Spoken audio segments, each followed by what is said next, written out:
ధ్యాన మిత్రులందరికీ నమస్కారం.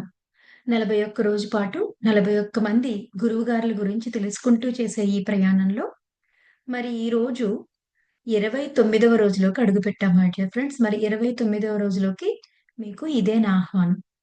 మరి 29వ రోజున ఈ రోజున మనం తెలుసుకోబోయే గురువుగారి పేరు శ్రీ యుక్తేశ్వరగిరి గారు. మరి ఎంతో మందికి యుక్తేశ్వరగిరి గారు పరిచయమే యోగానంద పరమహంస గారి పుస్తకం ద్వారా. ఒక యోగి ఆత్మకథ. ఈ పుస్తకం ద్వారా మనకి ఆ యోగ పరంపర పరిచయం అయింది. ఆల్రెడీ మనం ఈ 41 రోజుల్లో మహావతార్ బాబాజీ గారి గురించి చెప్పుకున్నాము. అలాగే లాహిరి మహాశయులు గారి గురించి చెప్పుకున్నాము. మరి ఈ లాహిరి మహాశయుల శిష్యులు గారైన యుక్తేశ్వరగిరి గారు. లాహిరి మహాశయులకి ఎంతో మంది శిష్యులు. అందులో యుక్తేశ్వర్ గారు మరి ఒక ఆణిముత్యం లాంటి వారు. వారు కూడా. మరి యుక్తేశ్వరగిరి గారే యోగానంద పరమహంస గారి గురువు గారు కూడా. మరి ఆయన గురించి తెలుసుకుందాం. నాకు యుక్తేశ్వరగిరి గారి గురించి చదివినప్పుడల్లా కూడా, ఆయన గురించి ఏ వివరం చదివినా, ఏ చిన్న వివరం చదివినా కూడా, ప్రతీది కూడా 100% నాకు మా గురువుగారైన పత్రి సార్‌ని గుర్తు చేస్తుంది. ఎందుకంటే 100% ఆయన క్వాలిటీస్ అన్నీ కూడా మొత్తం అన్నీ యోగానంద గారు అనుభూతి చెందిన అంశాలు ఏవైతే ఉన్నాయో అవన్నీ కూడా నేను మా గురువుగారైన పత్రిజీ నుంచి అచ్చంగా అదే విధంగా అనుభూతి చెందాను. సో, అది చదివినప్పుడల్లా నాకు ఎంతో ఆత్మీయమైన అనుభూతి యుక్తేశ్వరగిరి గారి గురించి చదివినప్పుడల్లా అనిపిస్తుందనమాట. సో, ఈరోజు ఆయన గురించి ఎంతో ఉంది మై డియర్ ఫ్రెండ్స్. ఒక చిన్న వీడియోలో చెప్పుకోలేము కానీ, కొన్ని విషయాలనైనా గుర్తు చేసుకొని, ఆయన యొక్క కాన్షియస్‌తో కనెక్ట్ అవ్వడానికి మనం ప్రయత్నం చేద్దాం. మరి యుక్తేశ్వరగిరి గారి ఆయన పూర్వనామం ఏంటంటే అండి, ప్రియనాథ్ ఖరార్ గారు. ఆ ప్రియనాథ్ ఖరార్ గారు ఆయన శ్రీరాంపూర్ లోనే జన్మించారు. ఆయన సాధారణ గృహస్థ జీవితమే గడుపుతూ ఉండేవారనమాట. ఆయనకి పెళ్లి అయింది. అలాగే ఒక కుమార్తె కూడా ఉంది. అయితే ఆ జీవితం గడుపుతూ ఉండగానే ఆయనకి లాహిరి మహాశయులు వారు పరిచయం అవ్వడం జరిగింది. పరిచయం అవ్వడం జరిగి ఎక్కువగా సంసారంలో ఉండగానే ఎంతో యోగ సాధన, ధ్యాన సాధన ఆయన చేసుకోవడం మొదలుపెట్టారు. అయితే వాళ్ళ భార్య యుక్తేశ్వరగిరి గారి భార్య గారు చనిపోవడం జరుగుతుంది. ఆ భార్య గారు చనిపోయిన తర్వాత అప్పుడు యుక్తేశ్వరగిరి గారు సన్యాసాశ్రమం తీసుకొని ప్రియనాథ్ ఖరార్ నుంచి యుక్తేశ్వరగిరిగా మారడం జరిగింది. ఆ విధంగా ఆయన ఒక గిరి జాతికి చెందిన సన్యాస ఆశ్రమాన్ని స్వీకరించారు. మరి యుక్తేశ్వరగిరి గారికి ఎంతో మంది శిష్యులు. ఆయనకి వివిధ ఆశ్రమాలు కూడా ఉన్నాయి. కానీ శ్రీరాంపూర్‌లో ప్రముఖమైన ఆశ్రమం. ఆ ఆశ్రమంలో ఎక్కువగా ఉండేవారు. ఎక్కువ మంది శిష్యులు కూడా ఉండేవారు. ఆ శ్రీరాంపూర్ ఆశ్రమానికే మనకి యోగానంద పరమహంస గారు కూడా వెళ్తూ ఉండేవారనమాటండి. అయితే ఈ నేను ఈరోజు చెప్పినప్పుడు ఈ నేను ఈ పుస్తకాన్ని కూడా పక్కన పెట్టుకున్నాను my dear friends. Yogananda Paramahansa గారి పుస్తకాన్ని. ఎందుకంటే యుక్తేశ్వరగిరి గారి గురించి యోగానంద గారి మాటలతో వినడం అనేది అచ్చంగా అవే మాటలతో వినడం అనేది చాలా నాకు యాప్ట్‌గా అనిపిస్తుందనమాట. అందుకని కొన్ని కొన్ని అచ్చంగా ఆయన మాటలతోనే చెప్దామని చెప్పి పుస్తకాన్ని కూడా నేను పెట్టుకున్నాను. మరి యుక్తేశ్వరగిరి గారిని యోగానంద పరమహంస గారు మొదటిసారిగా కాశీలో కలవడం జరుగుతుంది. చూడండి కలకత్తాకి యోగానంద్ గారు ఉండేది కలకత్తా. కలకత్తాకి 15 కిలోమీటర్ల దూరంలోనే శ్రీరాంపూర్ ఉంది. కానీ అక్కడ కలవలేదు. కాశీలో కలిసారు. సో, ఆయన ప్రాథమిక విద్యాభ్యాసం అయిపోయిన తర్వాత యోగానంద గారు ఇంక నేను చదువుకోను. నా వల్ల కాదు. నేను ఉన్నది ఈ చదువులు చదవడం కోసం కాదు. భగవంతుడి గురించి తెలుసుకోవడం కోసం, యోగం నేర్చుకోవడం కోసం అని చెప్పేసి ఇంట్లో వాళ్ళందరితో ఆహ్, వాళ్ళందరూ ఒప్పుకోకపోయినా సరే, నేను ఇక్కడ ఉండనని చెప్పేసి కాశీ వెళ్ళిపోయి అక్కడ ఒక ఆశ్రమంలో జాయిన్ అవ్వడం జరుగుతుంది. అక్కడ ఆశ్రమంలో జాయిన్ అవుతారు గానీ, అక్కడ పూర్తిగా ఆయనకి ధ్యానం కుదరడం గానీ, లోతైన స్థితుల్లోకి వెళ్ళడం గానీ, అనుకూలమైన వాతావరణం గానీ ఏమీ ఉండదనమాట. వాళ్ళ నాన్నగారు పంపించిన కొంచెం డబ్బులుంటే, ఆ డబ్బులు కూడా ఆశ్రమంలో జాయిన్ చేసుకున్న గురువుగారు ఒప్పుకోరు. తిరిగి ఇక్కడ ఉండాలంటే, ఆ డబ్బులన్నీ తిరిగి వాళ్ళ నాన్నగారికి పంపించేయమంటే, ఆ డబ్బులన్నీ వాళ్ళ నాన్నగారికి తిరిగి పంపించేస్తారు. సో, అక్కడ ఆశ్రమంలో ఉండే మిగిలిన పిల్లలు చాలా బుల్లీ చేస్తా ఉంటారనమాట యోగానంద గారిని. ఆ సమయంలో ఒకసారి ఆహ్, ధ్యానంలో కూర్చొని కన్నీళ్లతో భగవంతుడా ప్లీజ్ నాకు ఈ రూపంలో అన్నా, ధ్యానంలో అన్నా కనిపించి నాకు జ్ఞానం చెప్పండి. లేదా నా గురువుగారినైనా నా దగ్గర పంపించండి అని చెప్పేసి కన్నీళ్లతో గాఢంగా ధ్యానం చేస్తారనమాట చాలా సేపు. ఎంతలా పరితపిస్తారో గురువుగారి గురించి ఆయన. అంతలా పరితపించినందుకు మరి ఈయన గురువుగారిగా లాహిరి మహాశయులు, మరి మహావతార బాబాజీ గారు ఇద్దరు కలిపి యుక్తేశ్వరగిరి గారిని పంపిస్తారు. మరి యుక్తేశ్వరగిరి గారు అప్పుడు కాశీలోనే ఉంటారనమాటండి. ఆ ధ్యానంలో ఒక వెలుగు కనిపించి ఆయనకి ఒక స్త్రీ వాయిస్ వినిపిస్తుందనమాట. "నీ రోజే నువ్వు మీ గురువుగారిని కలుసుకుంటావు" అని చెప్పి. ఆ వాయిస్ వినిపించగానే మళ్ళీ కింద నుంచి ఎవరో పిలిస్తే బయలుదేరి వెళ్తారు. అక్కడ కాశీలో బజార్‌లో ఉండగా ఒక సన్నని సందులో దూరంగా పొడవుగా యుక్తేశ్వరగిరి గారు నుంచునుంటారు. ఆయనలా నుంచునుంటే అది చూడగానే యోగానంద గారికి ఒక్కసారిగా ఫస్ట్ ఇంప్రెషనే ఆయన నాకు తెలుసు. ఆయన నాకెన్నో జన్మలుగా తెలుసు అనిపిస్తుందనమాట. కానీ ఈలోగా లాజికల్ మైండ్ వచ్చేస్తది కదా! లాజికల్ మైండ్ వచ్చేసి ఏంటి పిచ్చోడిలా ఆలోచిస్తున్నానేంటి నేను అదేం కాదు, అదేం కాదని ముందుకు వెళ్ళిపోదాం అనుకుంటే కాళ్ళు తిమ్మిరెక్కిపోతాయనమాటండి. కాళ్ళు తిమ్మిరెక్కిపోయి ముందుకి అసలు నడవలేడు. ఇటువైపు చూస్తుంటే కాళ్ళు తిమ్మిరెక్కిపోతున్నాయి. అటువైపు తిరిగి గురువుగారి వైపు చూస్తుంటే మళ్ళీ కాళ్ళు తిమ్మిరొదిలేసి నడవడానికి సహకరించేలా తయారవుతున్నాయి. మళ్ళీ ఇటువైపు తిరగగానే మళ్ళీ కాళ్ళు తిమ్మిరెక్కిపోతున్నాయి. అంటే ఆ ఆకర్షణ శక్తితో ఆయన గురుత్వాకర్షణ శక్తి ఆ గురువుగారి దగ్గర నుంచి వస్తోందనమాట నా దగ్గరికి రమ్మని చెప్పేసి.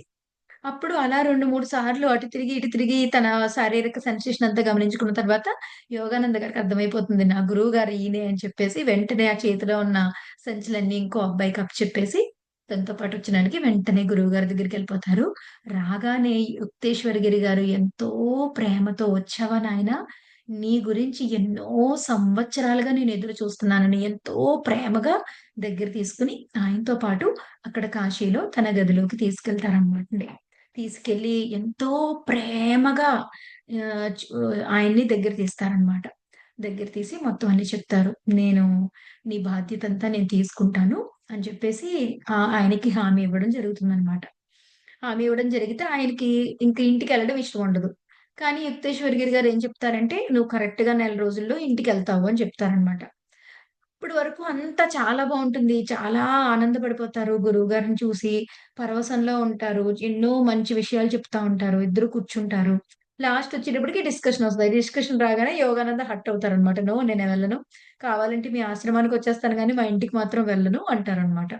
కానీ "నువ్వు వెళ్తున్నావు. ఖచ్చితంగా వెళ్తావు నెల రోజులకి ఇంటికి" అని చెప్పేసి గురువుగారు ఇంకా అక్కడి నుంచి వెళ్ళిపోతారు. వెళ్ళిపోయిన తర్వాత అలా ఆయన చెప్పినట్టే నెల రోజుకి 3 వారాల తర్వాత శ్రీరాంపూర్ ఆశ్రమానికెళ్ళి అక్కడ వారం ఉన్న తర్వాత ఇక్కడికి వెళ్ళిపోతారనమాట. అయితే అప్పుడు శ్రీరాంపూర్ ఆశ్రమానికి వచ్చినప్పుడు ఆళ్ళ సంభాషణ అన్నమాటండి. ఎంత బావుందంటే ఆహ్, గురువుగారు చెప్తారనమాట. ఆహ్, యోగానంద పరమహంస గారొస్తారు. వచ్చి రాగానే ఆహ్ గురువుగారు మీరే నాకు దిక్కింకా. నేను మీ దగ్గరికొచ్చేసానండి అని చెప్తారంట. అదెలా సాధ్యం? నేనేం నీకు దిక్కు కాదు. నువ్వు నా కోరికలన్నిటిని ఉపేక్షిస్తున్నావు. నువ్వు నా కోరింది చెప్పట్లేదు అని నేను చెప్పాను 30 రోజుల్లో వస్తావు గానీ నువ్వు ఒప్పుకోలేదు గదా! నేను చెప్పిన దానికి. నువ్వు చెప్పిన దానికి ఒప్పుకోపోతే నీ బాధ్యత నేనెలా తీసుకుంటాను? నేను తీసుకోను అంటారనమాట. అంటే అప్పుడు యోగానంద పరమహంస గారు వెంటనే లేదండి తప్పైపోయింది. ఇక నుంచి మీరు ఏం చెప్పినా సరే అవన్నిటిని నేను పాటిస్తాను అంటారనమాట. పాటిస్తానంటే అప్పుడు యుక్తేశ్వరి గారు సరే అయితే. నువ్వు నేను చెప్పినంతా పాటించి నాకు పూర్తిగా సమర్పించుకుంటే నీ బాధ్యత నేను వహిస్తాను అని చెప్తారనమాట. చెప్పినప్పుడు అయితే ఒక్క షరతు అని జెప్తారు.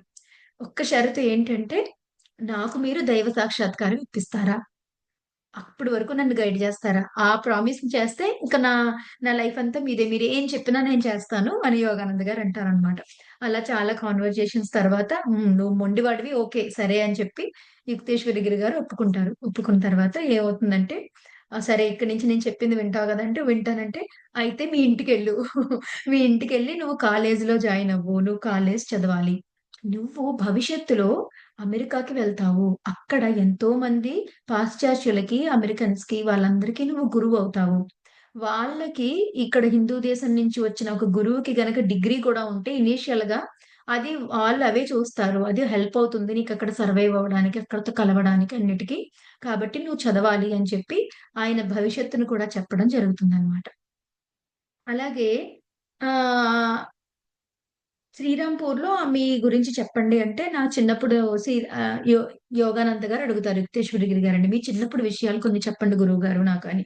అప్పుడు చెప్తున్నారు యుక్తేశ్వరగిరి గారు చిన్నప్పటి విషయాలు. ఏంటంటే కొన్ని చెప్తాను. ప్రతి ఒక కథలోనూ ఒక నీతుంది. ఒకటేంటంటే, ఒకసారి యుక్తేశ్వరగిరి గారిని వాళ్ళ అమ్మగారు చిన్నప్పుడు బెదిరించారట. "నువ్వసలు చెప్పిన మాట వినట్లేదు. ఈసారి గాని చెప్పిన మాట వినకపోతే అక్కడ చీకటి గదుంది. ఆ చీకటి గదిలో నిన్ను బంధించేస్తాను. అక్కడ రాక్షసుడుంటాడు" అని చెప్పి బెదిరిస్తారనమాట. బెదిరిస్తే ఆ రోజు రాత్రే యుక్తేశ్వరగిరి గారు చీకటి గదా! అంటే రాక్షసుడా? నాకా చీకటి గది చూడాలి. నేను ఆ రాక్షసుడిని చూడాలి అని చెప్పేసి వెళ్లి ఆయనంతట ఆయనే ఎళ్లి రాత్రంతా చీకటి గదిలో పడుకుంటారనమాట. పడుకొని మర్నాడొచ్చి చాలా నిరాశగా, "అమ్మ అక్కడ చీకటి గదిలో రాక్షసుడుంటాడని చెప్పావు. నేను రాత్రంతా అక్కడే ఉన్నాను రాక్షసుడిని కలుసుకోవడానికి. అక్కడ రాక్షసుడు రాలేదేంటి?" అని చెప్పి అడుగుతారనమాట. అంటే ఇందులో నీతి ఏంటంటే, నీ భయానికి కారణమైన దానికి ఎదుటపడి చూడు. అది నిన్నింక భయపెట్టదు. అంటే ఏదైతే నిన్ను భయపెట్టబోతోందో దాన్ని ముందే అది నీ దగ్గరకు వచ్చి నిన్ను భయపెట్టకుండా నువ్వే ఎళ్లి దానికి ఎదురుపడు అని చెప్తున్నారు. అలాగే ఇంకొకటేంటంటే నా పక్కింటి వాళ్ళకి ఒక గజ్జి కుక్కుందటండి. అసలు చూడ్డానికి బాగోలేదు. అలాంటి గజ్జి కుక్కుందంట. ఆ కుక్క కోసం కొన్ని వారాల పాటు ఇంట్లో గందరగోళం చేశాను. ఎంత గందరగోళం నాకు ఆ కుక్కే కావాలి. ఇంకా మంచి కుక్క కొనిపెడతాను. ఇంకా అందంగా ఉండేది కొనిపెడతానన్నా సరే నో. నాకు అదే కావాలి, అదే కావాలని భీష్మించి కూర్చొని ఆ కుక్కనే తెప్పించుకున్నారట. అప్పుడు అర్థమైందేంటంటే, మోహం మనుషుల్ని గుడ్డివాళ్ళని చేసి, మనం కోరుకునే వస్తువు చుట్టూ అది ఊహాకల్పితమైన ఆకర్షణని ఏర్పరుస్తుంది. మనకొక దాని మీద మోహం ఉన్నప్పుడు, అది నిజంగా అంత విలువైనదైనా కాకపోయినా, నిజంగా అంత అందమైనది అయినా కాకపోయినా, మన మోహం దాని చుట్టూ ఒక ఆకర్షణ కల్పిస్తది. సో, దేని పట్లైనా ఎక్కువ ఆకర్షతను కలిగి ఉన్నావు, అదే కావాలని కోరుకుంటున్నావంటే, నీకు దాని పట్ల మోహం ఉందని అర్థం అని చెప్పారనమాట. అదే మూడో కథ ఏం చెప్పారంటే హ్మ్. ఒకడి కింద నౌకరీ కింద ఎప్పుడూ ఉండకు. ఒక నౌకరీ కింద ఎప్పుడు కూడా నువ్వు పని చేయకు అని చెప్పారట.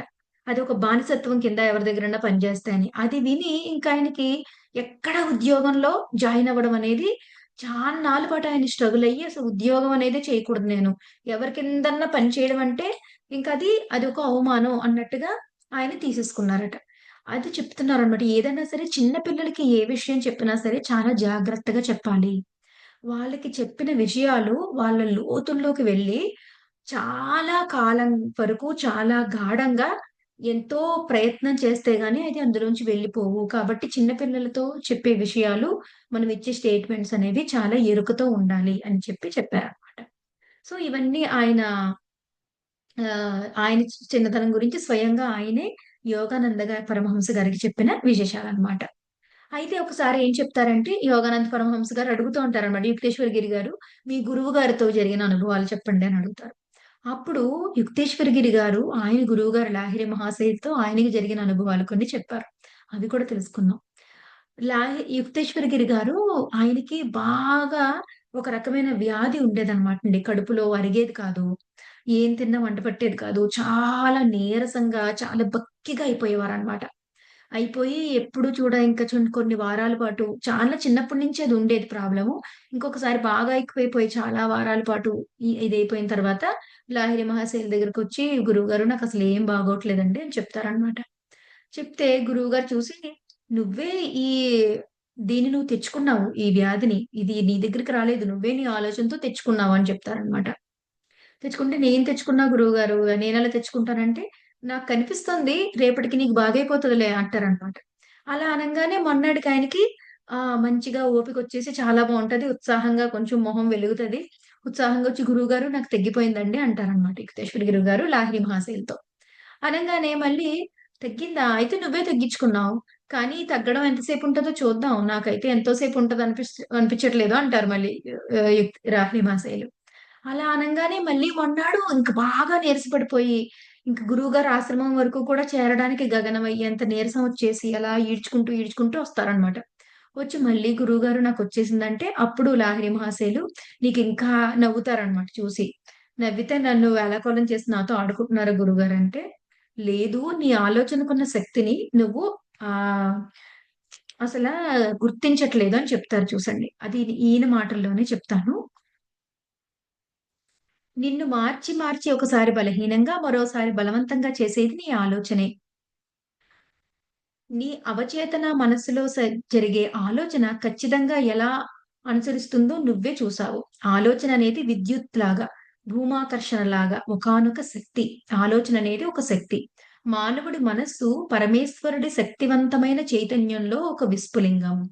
మన మనస్సనేది పరమేశ్వరుడి చైతన్యంలో ఒక భాగమైన విస్ఫులింగమే మన మనస్సు. నీ మనస్సు అత్యంత గాఢంగా దేన్ని విశ్వసిస్తే అది జరుగుతుంది అని చెప్తారనమాట.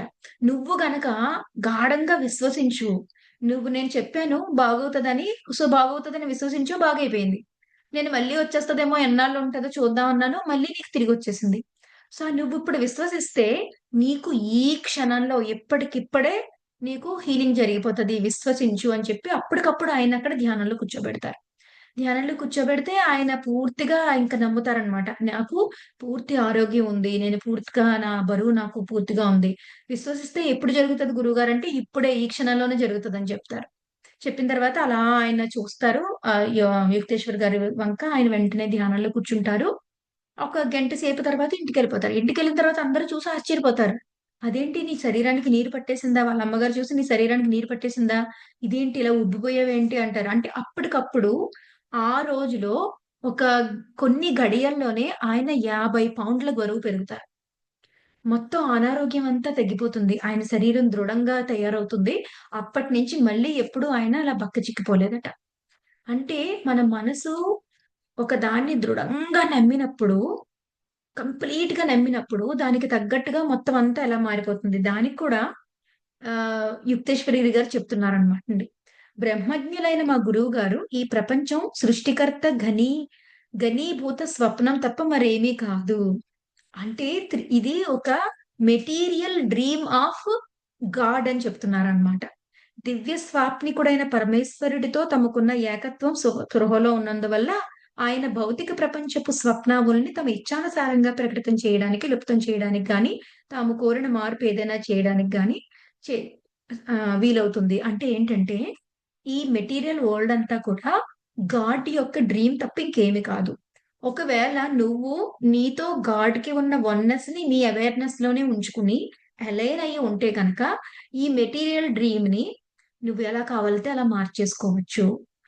నువ్వు చేయాల్సిందేంటంటే align yourself with the god and know that it is all dream అని చెప్పారనమాట. అసలా ఎంతో అద్భుతమైన విషయాలనమాటండి. ఒక్కొక్కసారి శిష్యులు కొన్ని అడిగేవారట. యుక్తేశ్వరి గారు ఆయన చెప్తుంటే యోగానంద పరమహంస గారికి అమృతం ఆయన మీద వర్షిస్తున్నట్టు అనిపిచ్చేదట ఆయన జ్ఞానం చెప్తుంటే. ఆయన చెప్పే విషయాలు ఒక్కొక్కసారి రాత్రి కూర్చొని తెల్లవారే వరకు చెబుతూనే ఉండేవారట. శిష్యులందరూ చుట్టూ చేరి అలా మొత్తం రాత్రంతా నిద్రపోకుండా యుక్తేశ్వరి గారు చెప్పేవి వింటూనే ఉండేవారట. అలా అవి చెప్పి తెల్లవారుజాము అవ్వగానే ఓకే. తెల్లవారింది పదండి గంగ ఒడ్డున నడుస్తూ మాట్లాడుకుందాం అని చెప్పేసి, మళ్ళీ ఇంకా అక్కడి నుంచి అలాగా మొత్తం శిష్యులందరిని తీసుకెళ్ళి అలాగా నది దగ్గర వాక్‌కి తీసుకెళ్ళిపోయేవారనమాట. అసలు అలా ఎంతో మంది యుక్తేశ్వరగిరి గారు ఎంతో అద్భుతమైన విషయాలు చెప్పేవారంటే, ఒకసారి చెప్పారు చూడండి. "ఈ భూమి మీద ఉచితంగా గాలి పీలుస్తున్నంత కాలం కృతజ్ఞాపూర్వకమైన సేవ చేయవలసిన బాధ్యత ఉంటుంది." ఆయన ఎవరైనా సరే శిష్యులు వాళ్ళ డ్యూటీస్ గనక సరిగ్గా చేయకపోతే, వాళ్ళ పని, వాళ్ళ ధర్మం చేయకపోతే అస్సలు ఒప్పుకునేవారు కాదట. ఆయన చెప్పేవారట, "నువ్వు ఫ్రీగా గాలి పీలుస్తున్నావు. ఫ్రీగా గాలి పీల్చినంత సేపు నీ డ్యూటీ నువ్వు చాలా గ్రాటిట్యూడ్‌తో చెయ్యాలి. ఒకవేళ నీ డ్యూటీస్ నుంచి నీకెప్పుడు ఆఫొస్తుందంటే, నువ్వు గాలి పీల్చాల్సిన అవసరం లేకుండా సమాధి స్థితిని సాధించేసినప్పుడు, అప్పుడు నీ డ్యూటీస్ నువ్వు వదిలిపెట్టొచ్చు. అప్పటి వరకు నీ డ్యూటీస్ నువ్వు చాలా గ్రాటిట్యూడ్‌తో చేయవలసిందే. Because you are having that free breath" అని చెప్పారనమాట. అలాగే ఆయన గురుదేవులు ఏ లంచానికి లొంగరు. అసలు ప్రేమ లంచానికి కూడా లొంగరాయన. ఆయన ఏంటంటే అండి, అస్సలు దాపరికం లేకుండా మాట్లాడతారనమాట. ఏదుంటే అది. ఎంత ముందైనా సరే తిట్టడము. ఏ చిన్న పొరపాటు చేసినా సరే చాలా నిర్కర్షగా, చాలా కఠినంగా వాళ్ళని సవరించడము చేసేవారట. ఇది చెప్తున్నా చూడండి. నాలో గొప్ప మార్పు కోసం ఆయన శ్రమిస్తుంటే చాలా సేపు నాలో మార్పు కోసం ఆయన శ్రమిస్తున్నారు అని నేను గుర్తించేదాన్ని. గుర్తించేవాడిని. ఎంతగా ఆయన నన్ను తిట్టినా సరే, ఎన్నో సార్లు చాలా చివాట్లు పెడుతూనే ఉండేవారట యోగానంత పరమహంస గారికి. యోగానంత పరమహంస గారు చెప్పారు ఒకసారి ఏమనంటే, "మా గురువు గారు వేసే క్రమశిక్షణ సమ్మెట దెబ్బలకు నా వ్యక్తిత్వం కంపించేది.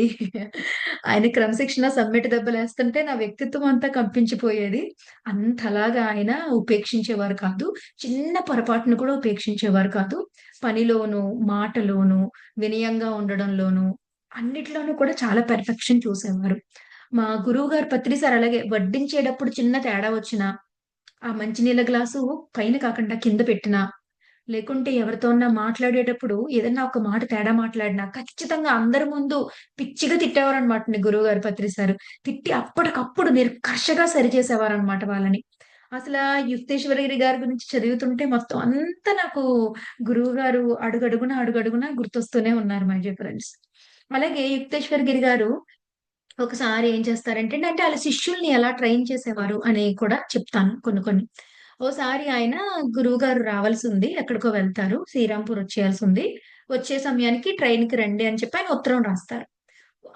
ఆ ఉత్తరం ప్రకారం వాళ్ళేం చేయాలంటే 6 గంటలకల్లా రైల్వే స్టేషన్‌లో ఉండాలన్నమాటండి. ఎవరు యోగానంద పరమహంస గారు, ఇంకొక అబ్బాయి కలిపి. అయితే ఆ రోజు మార్నింగ్ 4 గంటలకు లెగిసి ధ్యానంలో కూర్చున్నప్పుడు యోగానంద పరమహంస గారికి గురువుగారు ధ్యానంలో కనిపిస్తారు. ఒక కాంతిలా వచ్చి ఆయన రూపం కనిపించి మొత్తం భౌతికంగా ఫిజికల్ బాడీతో వచ్చినట్టుగా కనిపిస్తారనమాట. కనిపించి ట్రైను నేను ఆ ట్రైన్ ఎక్కట్లేదు. వెనకాల ట్రైన్ ఎక్కుతున్నాను. నేను 6 గంటలకి రాను. 10 గంటలకొస్తాను అని చెప్తారనమాట. చెప్తే సరే గురువుగారు అంటారు. ఆయన వెళ్ళిపోతారు. ఆ అబ్బాయితో చెప్తాడనమాట. గురువుగారు చెప్పారు. నాకు ధ్యానంలో కనిపించంటే, లేదు లేదు భలేవాడివే నేను 6 గంటలకెళ్ళిపోతానని ఆ అబ్బాయి 6 గంటలకెళ్ళిపోతాడు. వినడు యోగానంద గారి మాట. విని వినకుండా మొహం వేలాడేసుకొని వెనక్కొస్తాడనమాట. వెనక్కొచ్చిన తర్వాత మళ్ళీ ఇద్దరు కలిపి 10 గంటలకి వెళ్తారు. అప్పుడు యుక్తేశ్వరగిరి గారు ట్రైన్ దిగుతారు. దిగినప్పుడు నేను ధ్యానంలో ఇచ్చిన సందేశాన్ని నువ్వు తీసుకున్నావు యోగానంద వెరీ గుడ్ అని చెప్తారనమాట. అయితే ఆ పక్కన అబ్బాయి అడుగుతాడనమాటండి. గురువుగారు నాకెందుకు పంపలేదు మీరు? యోగానంద్ ఒక్కళ్ళకే ఎందుకు పంపారు మెసేజ్ అని అడిగితే, అప్పుడు చెప్తారు. నేను మీ ఇద్దరికీ పంపించాను. నాకిద్దరిలో ఏ తేడా లేదు. కానీ యోగానంద నా మెసేజ్‌ని తీసుకోగలిగాడు. నువ్వు తీసుకోలేదు. నేను ఇద్దరికి దగ్గరికి వచ్చాను అని చెప్తారనమాట. అంటే ఆయన ఎటువంటి భేదం లేకుండా వాళ్ళందరిని చూడడము. ఇంకొక చిన్న సంఘటన చెప్తాను. అంటే గురువు యొక్క కరుణ ఎలా ఉంటదని యోగానంద పరమహంస గారి ఆశ్రమంలో టైంలోనే ఇంకొక ఇంకొక ఆయన వచ్చేవాడనమాట. ఇంకొక అబ్బాయి. ఆ అబ్బాయి ఏంటంటే ఆహ్, ఎప్పుడూ చాలా ఎక్కువ గుర్తింపు కోరుకునేవాడనమాట. ఎంత గుర్తింపు కోరుకున్నా సరే గురువుగారు ఇస్తానే ఉండేవారు ఆ అబ్బాయికి. చాలా ఎక్కువ వాల్యూ ఇస్తా ఉండేవారు. అయినా సరే ఆ అబ్బాయి కొన్నాళ్ళకి వెళ్ళిపోతాడనమాట. వెళ్ళిపోతే దిగాలు పడిపోతారు గురువుగారు. ఎందుకండి అంత ఎక్కువ వాల్యూ ఇచ్చేసి ఆ అబ్బాయి ఎళ్ళిపోతుంటే అంతలా దిగాలు పడిపోయారని యోగానంద్ అడిగినప్పుడు చెప్తారనమాట. వాడు 3 జన్మలుగా ఈ యోగ మార్గాన్ని తీసుకోవాలని వస్తున్నాడు. మళ్ళీ ఆకర్షణలో పడిపోయి ఎళ్ళిపోతున్నాడు. కనీసం ఈ జన్మలో అన్నా సరే నేను ఇంపార్టెన్స్ ఇస్తే కొంచెం నిలబడతాడేమో అని ఇచ్చాను. కానీ వెళ్ళిపోయాడు మళ్ళీ. మళ్ళీ ఇంకో జన్మ తీసుకోవాలి అని చెప్తారనమాట. అంటే ఒక్కొక్కళ్ళకి ఎక్కువ విలువ ఇవ్వడానికి కారణం కూడా వాళ్ళ కరుణ వాళ్ళని సరైన దారిలో పెట్టాలని వాళ్ళు చేసే ఆ ప్రయత్నము. అలాగే ఆయన చనిపోయిన తర్వాత మళ్ళీ కాంతి శరీరంతో వచ్చి ఆయన హిరణ్యలోకంలో ఉన్నానని, అక్కడ చనిపోయిన తర్వాత ఏ ఏ తలాలు ఉంటాయి, అక్కడ ఎలా ఉంటారు, అక్కడ రకరకాల ఫ్రీక్వెన్సీస్ ఎలా ఉంటాయి, అవన్నీ కూడా యోగానంద గారికి చెప్పడం జరుగుతుంది. తప్పకుండా ఈ పుస్తకం చదవండి. యుక్తేశ్వర గిరి గారి గురించి మరిన్ని అద్భుతమైన విషయాలు తెలుస్తాయి మై డియర్ ఫ్రెండ్స్. మరి మరొక గురువు గారితో మళ్ళీ కలుసుకుందాం. అంతవరకు సెలవు. నమస్కారం. Thank you.